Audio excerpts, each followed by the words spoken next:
नमस्कार, UP live देख रहे हैं आप और मैं हूं आपके साथ शिवम चतुर्वेदी। अब आपको सीधे लखनऊ लिए चलते हैं, जहां सीएम योगी आदित्यनाथ छात्रवृत्ति कार्यक्रम में पहुंचे हैं। क्या कुछ कह रहे हैं, सुनिए।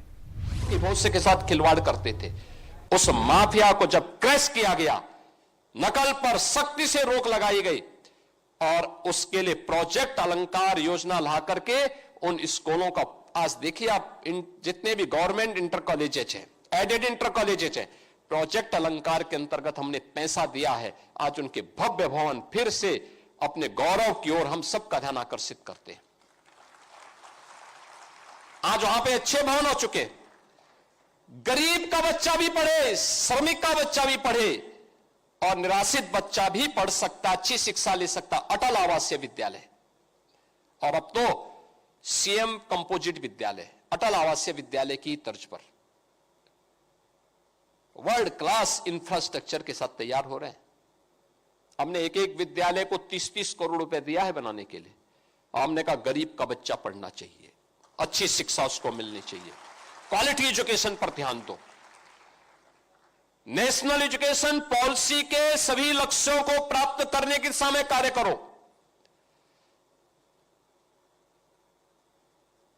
कस्तूरबा गांधी विद्यालय में गरीब की बेटियां पढ़ती थी, उन बेटियों के लिए केवल 8वीं तक स्कूल थे। हमने कहा नहीं, वो बेटियां स्कूल पढ़ सके, इसको इंटरमीडिएट तक कर दो, 10-12वीं तक इसको करो।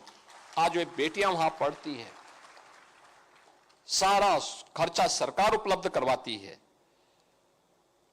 आज वहां पर आज देख रहे होंगे समाज कल्याण विभाग के द्वारा सर्वोदय विद्यालय का संचालन हो रहा है, सब खर्चा विभाग उठाता है, अच्छी क्वालिटी एजुकेशन है।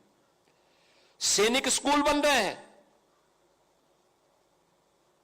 शिक्षा के साथ साथ स्किल डेवलपमेंट, खेल और नवाचार के भी नए केंद्र हमारे स्कूल बन रहे हैं। अभ्युदय योजना के माध्यम से अब नीट की तैयारी करनी हो, आईआईटी जेईई की तैयारी करनी हो या फिर किसी भी अन्य प्रतियोगी परीक्षाओं की तैयारी, अभ्युदय कोचिंग दोनों मोड पे आपके लिए मौजूद है, फिजिकल भी और वर्चुअल भी। आप चाहेंगे कि हमें क्लास अटेंड करना है, आप उसका टेस्ट पास करिए, आपके लिए सुविधा मिलेगी। और इसका संचालन कौन कर रहे हैं?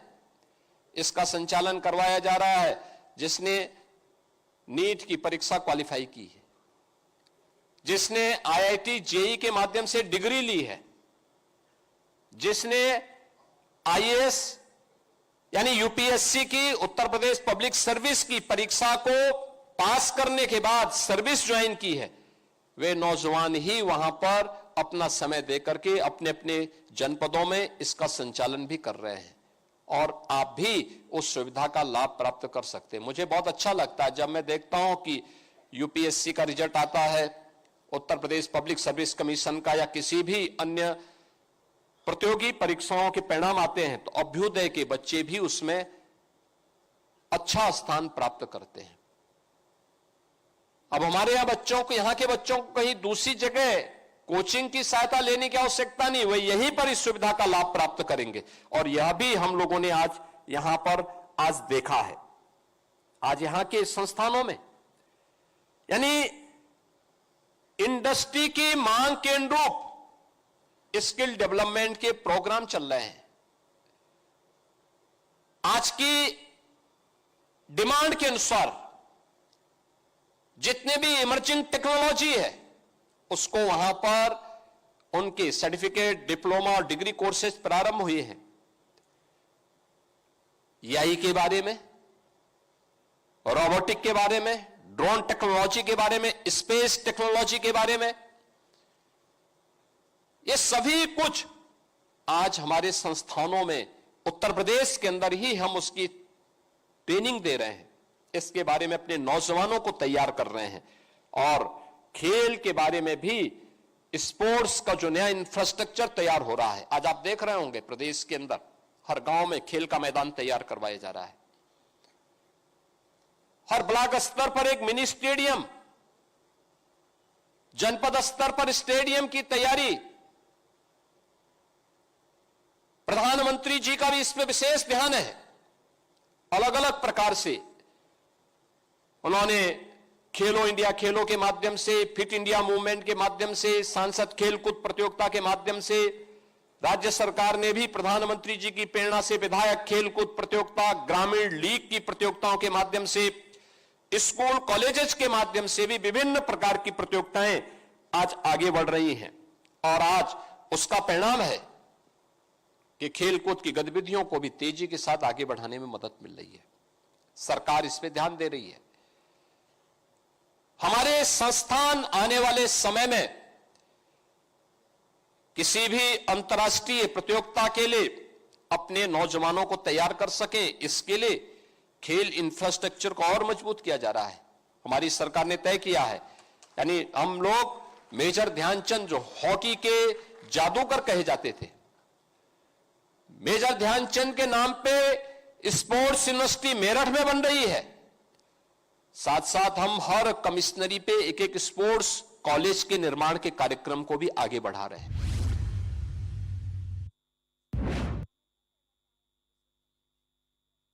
तो नवीन आज पहली बार अध्यक्ष बनने के बाद मथुरा पहुंचे। आपको बता दें कि जहां उन्होंने श्री बांके बिहारी मंदिर में पूजा अर्चना की और मन की बात कार्यक्रम को सुना, जिसके बाद सीएम योगी और नितिन नवीन ने कार्यक्रम को भी संबोधित किया। एक तरफ जहां सीएम योगी ने बीजेपी के नवनियुक्त राष्ट्रीय अध्यक्ष की जमकर तारीफ की, वहीं दूसरी तरफ नितिन नवीन ने 2027 विधानसभा चुनाव को लेकर बीजेपी कार्यकर्ताओं से बड़ी अपील की। रिपोर्ट देखिए।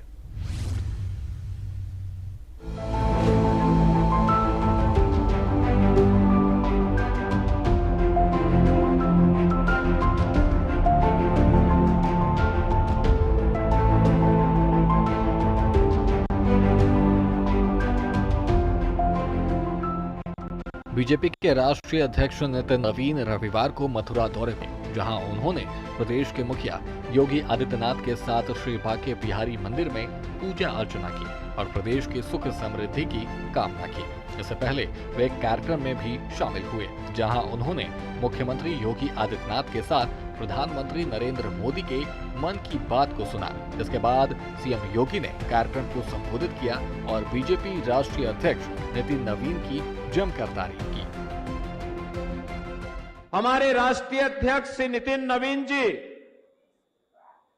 एक युवा ऊर्जा के प्रतीक हैं। 5 बार बिहार विधानसभा में पाटलिपुत्र से विधायक के रूप में आप अपनी सेवाएं दे रहे हैं। भारतीय जनता पार्टी के संगठन के भी विभिन्न पदों का आपने ईमानदारी पूर्वक निर्वहन करने के उपरांत अब आदरणीय प्रधानमंत्री जी की प्रेरणा से, उनके मार्गदर्शन में भारतीय जनता पार्टी ने श्री नितिन नवीन जी को अपने राष्ट्रीय अध्यक्ष के रूप में ये नया दायित्व दिया है और उस नए दायित्व के उपरांत आज उनका ये प्रथम आगमन योगेश्वर श्री कृष्ण की इस पावन धरा पर हुआ है। बहनों और भाइयों, ये हम सब के लिए अत्यंत आह्लादकारी क्षण है जब यहां के कार्यकर्ताओं को यह सौभाग्य प्राप्त हुआ है कि वे अपने राष्ट्रीय अध्यक्ष जी का यहां पर स्वागत कर सकें, अभिनंदन कर सकें। कार्यक्रम को संबोधित करते हुए उन्होंने विपक्ष पर भी निशाना साधा और प्रदेश को बीमारू राज्य बनाने का आरोप लगाया। साथ ही पीएम मोदी के नेतृत्व में प्रदेश की विकास की बात कही। अब उत्तर प्रदेश का नौजवान पहचान के लिए मोहताज नहीं है। देश के अंदर जहां कहीं भी जाता है, अब वह कह सकता है कि मैं उत्तर प्रदेश का वासी हूं। हर व्यक्ति, सामने देखने वाला व्यक्ति भी गौरव की अनुभूति करता है।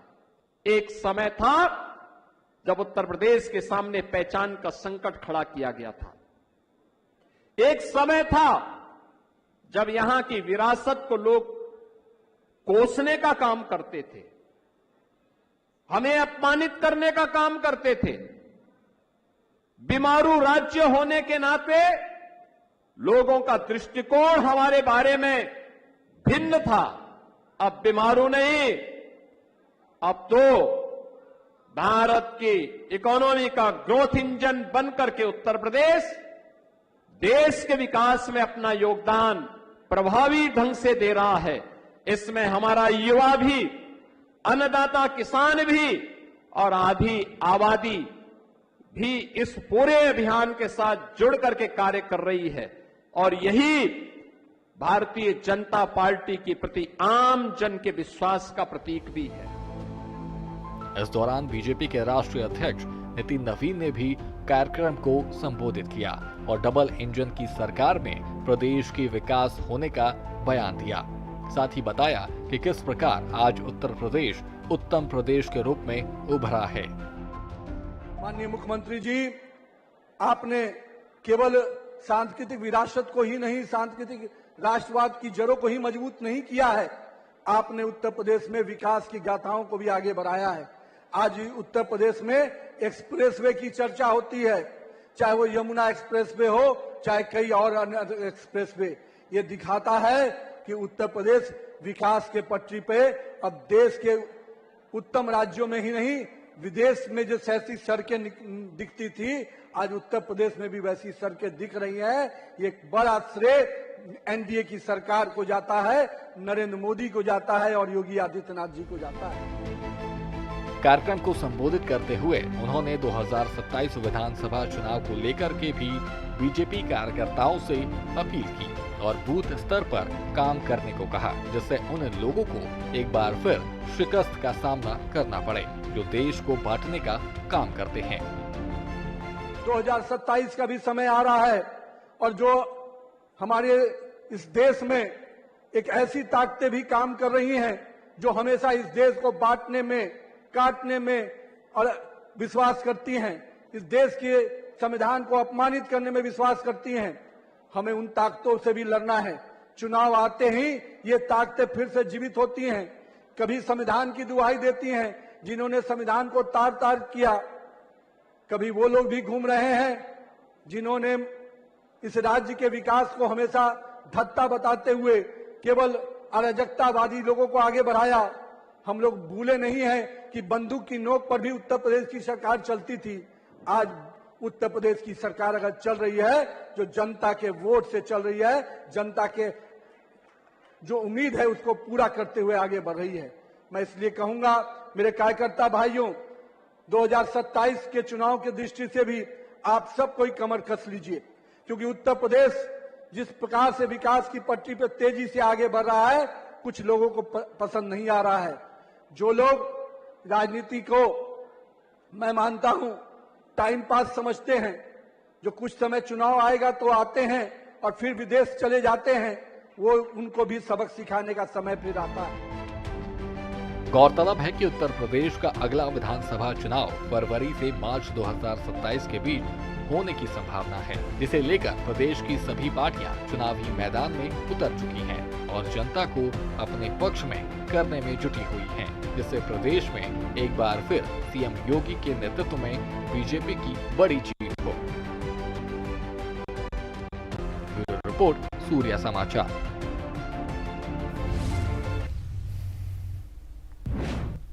वहीं रविवार को उत्तर प्रदेश की राजधानी लखनऊ में राष्ट्रीय मतदाता दिवस के अवसर पर एक कार्यक्रम का आयोजन हुआ, जिसमें प्रदेश के उप मुख्यमंत्री ब्रजेश पाठक शामिल हुए, जिन्होंने कार्यक्रम के जरिए युवाओं को उत्साहित किया और मीडिया से भी बात की। सुनिए उन्होंने क्या कुछ कहा।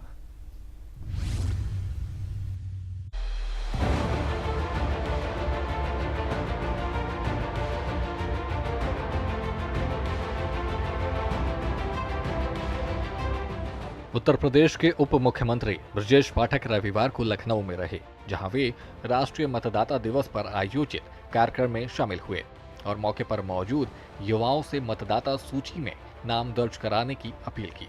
इस दौरान वे कैंट विधानसभा क्षेत्र के एक बूथ पर भी पहुंचे, जहां उन्होंने मीडिया से बातचीत की और युवाओं से मतदाता सूची में नाम दर्ज कराने की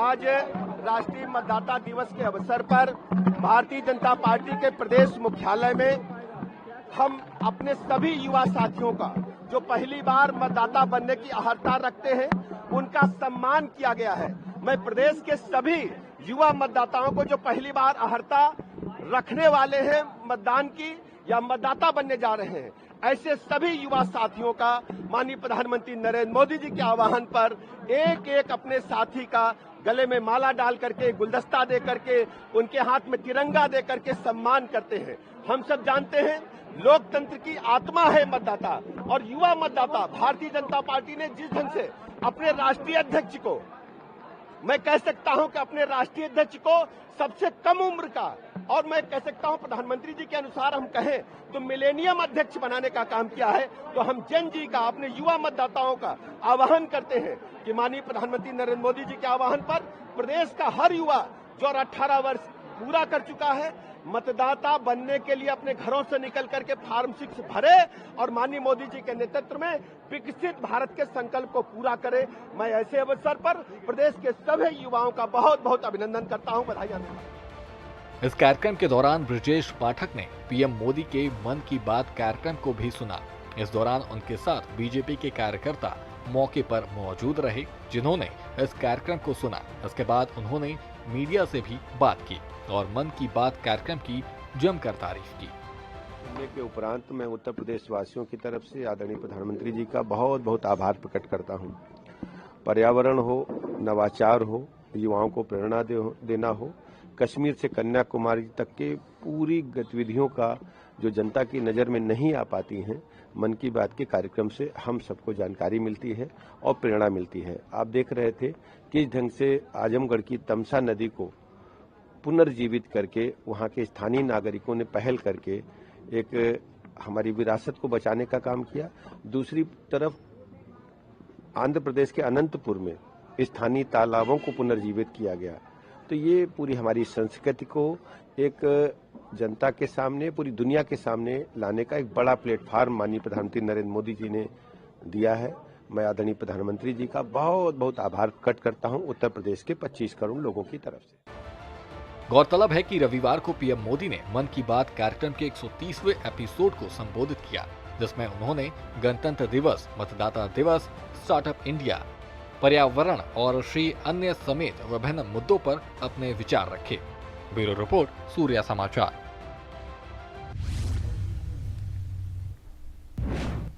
अगर आप जिम करते हैं तो सावधान हो जाइए, क्योंकि अब इस बिजनेस के आड़ में अब धर्मांतरण जैसा गंदा खेल खेला जा रहा है और इसकी वजह में बहु बेटियों का धर्मांतर कराया जा रहा है। आखिर कैसे, इसे जानने के लिए ये रिपोर्ट देखिए।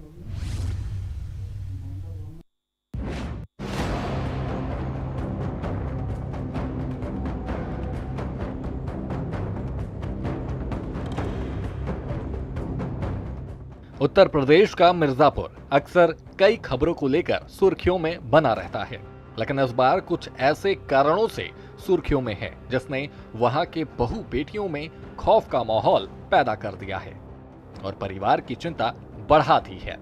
दरअसल मिर्जापुर में पिछले कई दिनों से धर्मांतरण जैसे गंदा खेल खेला जाता था, वे भी जिम ट्रेनिंग सेंटर में, जहां लोगों को उनके सेहत संबंधित टिप्स और ट्रेनिंग दिए जाते थे जिससे वे स्वस्थ रहें। लेकिन यहाँ आने वाले बहु बेटियों को जिम की जगह धर्मांतरण का पाठ पढ़ाया जाता था और उनका ब्रेन वॉश किया जाता था जिससे वे इस धर्म को कबूल कर लें। पुलिस ने इस मामले में मुख्य आरोपी समेत 6 आरोपियों को गिरफ्तार किया है। साथ ही उनके 5 जिमों को सील कर दिया जिससे वे इस गंदे खेल को अंजाम न दे सकें। तरीके से धर्म परिवर्तन करवाया जा रहा था, जिसमें एकाधिक विक्टिम्स थे उसमें पुलिस ने, मिर्जापुर पुलिस ने कोतवाली देहात में मुकदमा लिखवाए हैं 2, जिसमें ऑलरेडी 6 अभियुक्त अरेस्ट हो गए हैं, जिसमें एक मुठभेड़ में अरेस्ट हुए हैं और जहां पे बहुत सारी इंफॉर्मेशन पुलिस को मिली है, एविडेंसेस मिली है, जो शुरुआत में पुलिस को लगी किसी एक जिम का मामला है, वो बाद में बढ़ते बढ़ते 6 जिमों तक पहुंच गई है पुलिस की इन्वेस्टिगेशन अनावरत चल रही है। इसमें जो चेन है, आपको पता है 2 मेन चेन है जिम के, एक आयरन फायर और एक केजीएन। केजीएन के एक मालिक, उसकी ट्रेनर, उसके ही बेसिकली वो जीजा था, ये सब अरेस्ट हो चुके हैं।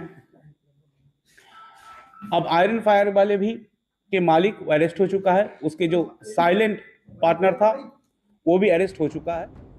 मीडिया से बात करते हुए पुलिस ने इस चेन का भी खुलासा किया और बताया कि कैसे आरोपियों ने इस चेन को फैलाया था, जिस मामले में पुलिस ने कार्रवाई की और आज आरोपी सलाखों के पीछे हैं। ये जो केजीएन चेन ऑफ जिम्स है, ये शुरू किया था इमरान नामक एक व्यक्ति ने। इमरान यहाँ पे प्रॉपर्टी डीलिंग का काम भी करता है मिर्जापुर में। इमरान के द्वारा ही फर्स्ट जिम ऑफिशियली खोला गया था, उसके नाम पे रजिस्टर्ड था। फिर धीरे धीरे उन्होंने अलग अलग और 2 जिमों में इन्वेस्ट किया और उसने इन टीमों को तैयार किया, अपने भाइयों को, अपनी जीजा को। उसके बाद इमरान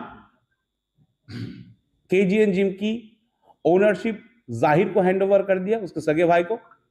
जाहिर ऑलरेडी गिरफ्तार है।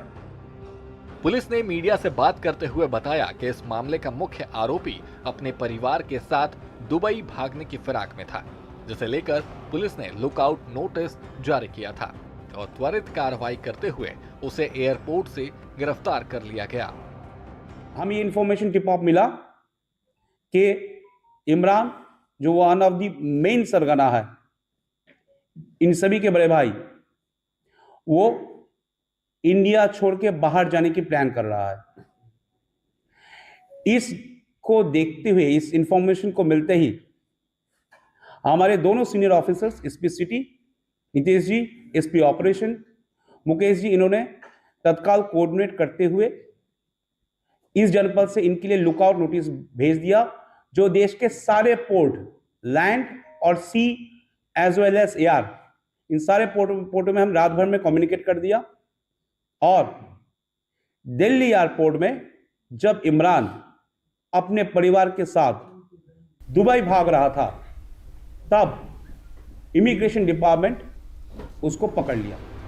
काबिले गौर है कि पुलिस ने इस मामले में कार्रवाई करते हुए आरोपियों के गाड़ियों को भी जब्त कर लिया, जिसके जरिए वे लड़कियों को बहलाने फुसलाने का काम करते थे। ब्यूरो रिपोर्ट, सूर्या समाचार। फिलहाल यूपी लाइव में इतना ही। आप बने रहिए सूर्या समाचार के साथ। नमस्कार।